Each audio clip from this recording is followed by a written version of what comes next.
জীবনে যত বড় বিপদ আসুক, ডিপ্রেশনে যদি পড়ে যাও, কোনো সমস্যায় পড়ে যাও, মানে আর কোনো রাস্তাঘাট দেখতেছো না, এখন দেখতেছো দেয়ালে পিঠ থেকে গেছে, চারটা কাজ করবা, ইনশাল্লাহ তুমি ডিপ্রেশন থেকে বের হয়ে আসবা। সর্বপ্রথম কাজ হইলো 2 রাকাত নামাজ পড়ে ফেলবা।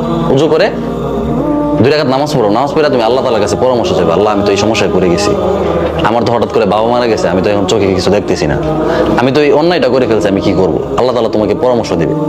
এই কথাটা আমার এক আপা ওই দিন বলতেছে, আমি একটা সিদ্ধান্ত নিয়েছি, নেওয়ার পরে আমি টেনশনে পড়ে গেছি যে হায় হায় আমি এখন কি করব। তো আমার আপা আমাকে বলতেছে যে তুমি কাজ করো, 2 রাকাত নামাজ পড়ো, নামাজ পড়ে আল্লাহ তাআলার সাথে পরামর্শ করো। আমি চিন্তা করতেছি আল্লাহ তাআলার সাথে পরামর্শ করবো কিভাবে। 2 রাকাত নামাজ পড়ছি, নামাজ পড়ে আমি আল্লাহকে বলছি যে আল্লাহ আমি তো এমন একটা সিদ্ধান্ত নিছি, কি করব। তখন দেখি আমার মাথায় নানান চিন্তা আসতেছে, বুদ্ধি আসতেছে, পজিটিভ, বুঝছো? ডিপ্রেশনে পড়ে গেলে প্রথম চেষ্টা করবা 2 রাকাত নামাজ পড়া। দ্বিতীয় যে কাজটা করবা, একা থাকবা।